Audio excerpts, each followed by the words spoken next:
So this weekend, Ocean's 8, a spin-off of the original Ocean's trilogy, hits theaters. That means today we're going to stop and rank all 4 Ocean's movies from the worst to the best. Now, before I dive into all of this, there's actually 5 Ocean's movies because the original Ocean's 11 is not the original Ocean's 11. The original Ocean's 11 came out in 1960, had Frank Sinatra, Dean Martin, Sammy Davis Jr. The problem is I wasn't able to watch it in time for this video. I was hoping I was able to. Life happened, and so I haven't seen the movie yet, so I can't include it in my ranking. So I'm only ranking this current Ocean's franchise. Now, before we dive into all this as well, let's look at how the critics have ranked these movies. Coming in last place is going to be the original Ocean's 11 with only 50%. In 4th place is Ocean's 12 with 54%. Jumping up a little bit is Ocean's 8 with 68%. Our runner-up is going to be Ocean's 13 with 70%. And in 1st place is Ocean's 11 2001 with 82%.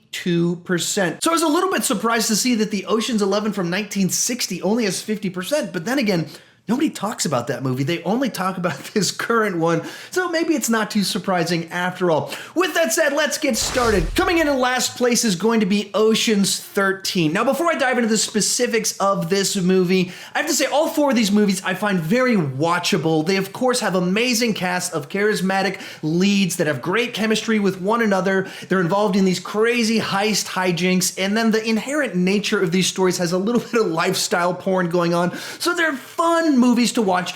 Ocean's 13 is no exception. The reason I put it in last place, though, is it's the one that feels the least distinct and interesting to me.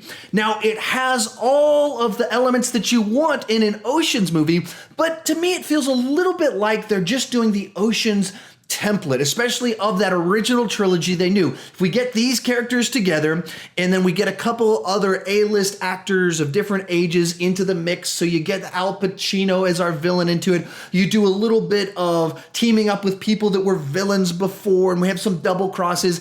It's the template for an Ocean's movie. But because, we're back at a casino, it feels a little bit reminiscent of the first film. Just a lot of elements just didn't pop like they did before. It doesn't feel as fresh as it did before. And so if I was going to decide of all the Ocean's movies, which one am I least likely to pop in and rewatch, it's easily this one, because all the things this one does well are done a little bit better in the first movie, and it doesn't have a distinct thing for me that makes it rise above the others to want to go watch it again. So even having rewatched it just a couple days ago, I was struggling to come up with what's distinct about this one. There's nothing particularly bad about it. It's got all the vibrance, the Steven Soderberghisms, the cool factor. It's just more of what I liked about the first 2 movies. So it comes in last place for me. Coming in 3rd place is going to be Ocean's 12. Now, this is a little bit tricky, and I was deciding which one of these I thought should belong on bottom, simply because I think Ocean's 12 is a little bit more scattered in the story, of a few too many plot devices going on. Of you've got Andy Garcia coming back, he catches them, and so then they've got to do another heist. You've got the Vincent Cassel character as a rival heist guy that they're competing with. You've got the twists and turns, they're failing at heists, and so it feels like it's moving around, jumping around a lot more, a lot less, or easily the least focused of all of these movies. But at the same time, it's doing something different. We're in Europe, so that's in and of itself. It's interesting just seeing all of this, the element to this movie of you're going into high society in Europe. That's very enjoyable. This is probably the most kind of self-assured, confident of all the movies where you have Julia Roberts playing a character who's playing Julia Roberts, all this sort of like over-the-top behavior of these people know that it's a bunch of famous people being famous in a movie together, having fun, and we're watching them do all this, and as they're having a fun time, it's fun for us to watch. It's doing stuff like that just makes it a little bit more interesting to me. I also really enjoy the Vincent Cassel character in general. How did you get by the laser field in the Great Hall? Aha. The laser fields. Well, just him as an actor is a nice little spice in the mix as a foil to our lead characters, and just that amazing sequence where he's dancing through all the lasers.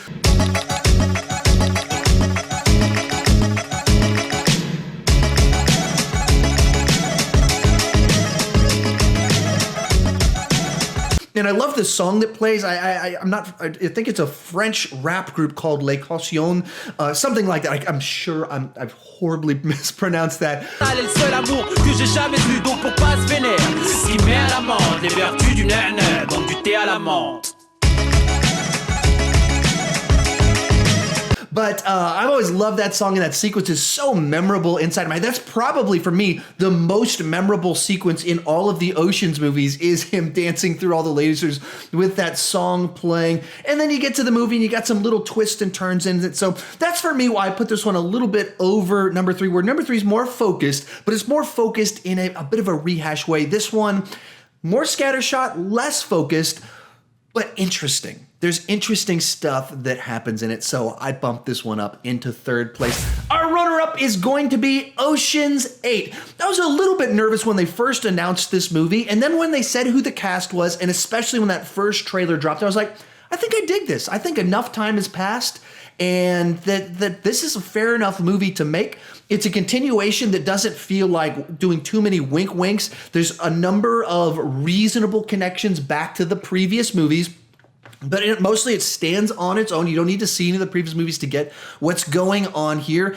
And with it having a female cast instead of a male cast, the movie also has a bit of a more female flavor to it with what they went with, the nature of them going to the Met Gala and a lot of jewelry-based stuff that feels appropriate for the cast of the movie, the direction that they're going. And so it has a different perspective on the genre that we've seen in all these movies. It feels very much in line with the previous movies while having its own distinct place in what they were trying to do. The movie for me dragged a little bit in the middle section of it. It had a nice start, and then in the middle there was times I was going like, okay, when are we going to get going? And then once it kind of got into the actual heist of the movie, I was on board. I totally dug it, and then it kind of keeps on going a little bit afterwards, and investigators added, and that was probably my favorite character in the entire movie. And so it's like somehow the movie gained momentum after the big heist of the movie for me. Couple of big twists and turns and reveals in the last 15 minutes. I dug all of them. So it actually ended on a high note for me. I was like, yeah, I'm totally on board with what you guys are doing. Just a little bit slow there in the middle, but I dug this movie, and it has earned its place inside this franchise as a distinct and interesting addition to it. But easily coming in first place for me is going to be Ocean's 11. Now, this is one of the coolest movies ever made in that sense of they were going for cool. Like, let's get a set of actors that just kind of ooze like Hollywood stardom and cram them into a movie together, send them to Las Vegas, have a very cool color scheme, soundtrack, get someone like Steven Soderbergh that just brings such a weird indie film aesthetic to the movie, but make it super glossy all around, and it makes for this very enjoyable film. And it's become kind of the language that you use to describe other movies, because this was so iconic in doing a team-up heist movie where you bring a bunch of characters together into a movie. That when you talk about Fast Five, it was like, oh, they went kind of like Ocean's 11 with Fast Five, and they use that language for it. And that's how big this movie is. If you weren't there when this movie first came out, I mean, it was just kind of like one of these movies that kind of came out of nowhere and was like, oh, you got to go see Ocean's 11, and it made you fall in love with all these actors. And like right now, as you look at it, it feels a little bit like they just brought a bunch of A-listers of different types together into it. But some of these people weren't nearly as big as they are now. Like we just talked about, Matt Damon was like on the rise, but this is not the Matt Damon that we know today. He wasn't the guy that had done all the Bourne movies at the moment that this movie came out. Casey Affleck was just Ben Affleck's brother when this movie came out. And so it's a movie that even kind of like was able to like anticipate who some of these future big stars were going to be. And then you just dive into the movie. It's just so like focused in what it's trying to do. There's this simple heist, and so let's do that well, have a bunch of clever twists and turns in their plot and their scheme and everything they have to do to set the pieces up to pull it off. So focused in that simple mission that it makes for such a fun ride to go along as they pull all of this off, and all the way up until the end of the movie, you're like, how are they going to do this? Did they just get caught? Was this supposed to happen? And then, just like the characters of the movie, they surprise us with these big reveals like, oh, that's who that really was. Oh, that's what was going on here? So many great moments. So easily for me, Ocean's 11 comes in first place. But how about you? How do you rank the Ocean's movies, especially if you've seen that 1960 film? Please throw it into the mix and let me know if I need to rush out to check it out, or is it kind of a forgettable movie that just happened to spark a far superior remake? Let me know down in the comment section. And if you're new to my channel, please consider clicking that subscribe button. I do movie reviews, TV reviews, ranking videos. But the key thing is I don't want to just talk about movies. I want to talk about movies with you. So please join me down in the comment section. I do read the comments. I do respond to the comments. I'm like you. For years and years, I was just in other people's comment sections. That's why I started my channel, because I wanted to talk movies. And so I want to talk about movies with you. So join me down in there. And as always, thank you for watching.